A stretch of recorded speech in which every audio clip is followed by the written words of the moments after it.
Okay, guys, so here I have the hair parted. I'm adding some gel to the roots. This gel is Shine and Jam, which holds the hair really well.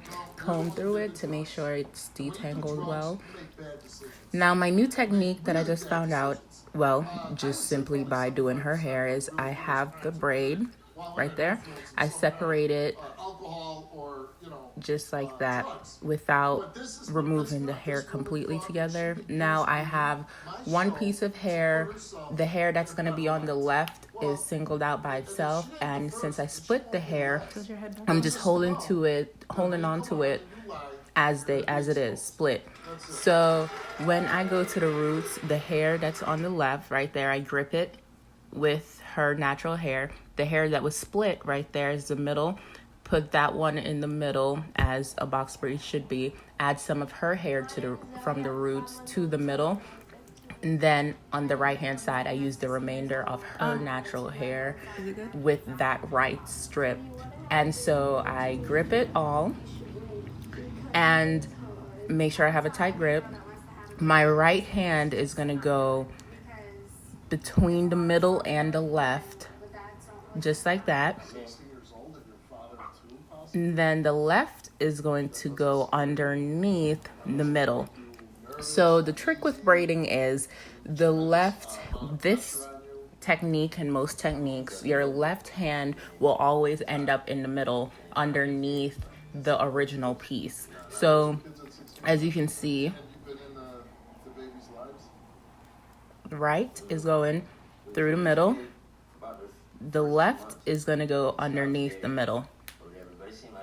Right through the middle, left underneath the middle.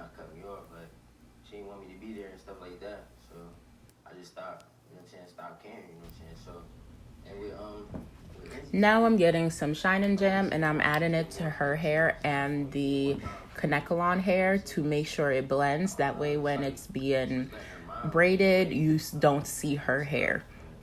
Now I don't have to be at the roots as tight as I was before. Now the right hand goes underneath, ends up in the middle. Left hand goes underneath, ends up in the middle. Right underneath, ends up in the middle. Left underneath, ends up in the middle. And that is the trick to braiding. Your left outer hand and the outer piece will end up in the middle as long as you go underneath. The right hand will also end up in the middle as long as you go underneath. And that is how you get a neat looking braid. I added more gel to keep the hair together. Right underneath, left underneath, right, left, and it ends up in the middle. So the middle piece is always going out to the right, and the right is always going into the left.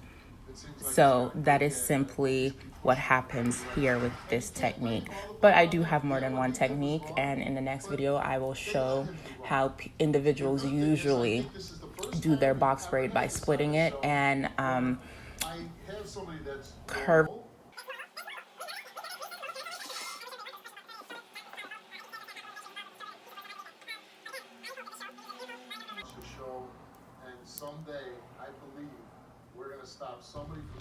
Here I slowed the video down to show exactly what I'm doing towards the end, which is what I was doing at the top.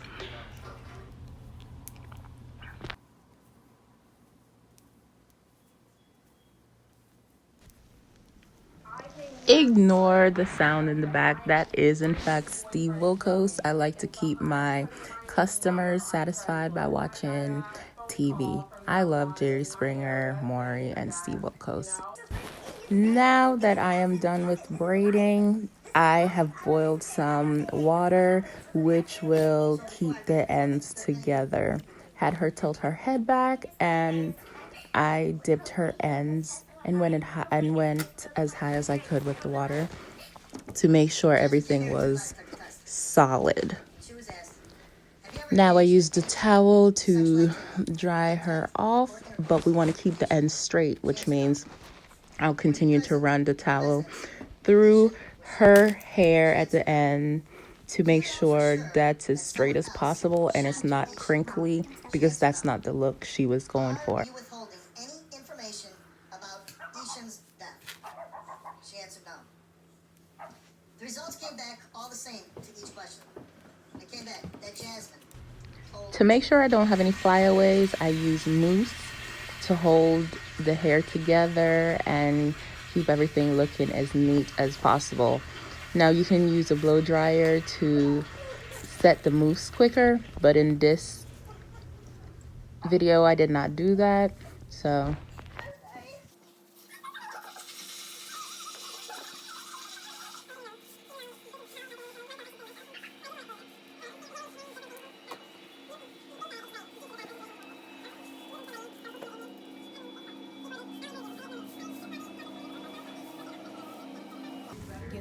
this look and technique took me only 5 hours instead of 7. So I'll continue to do this one.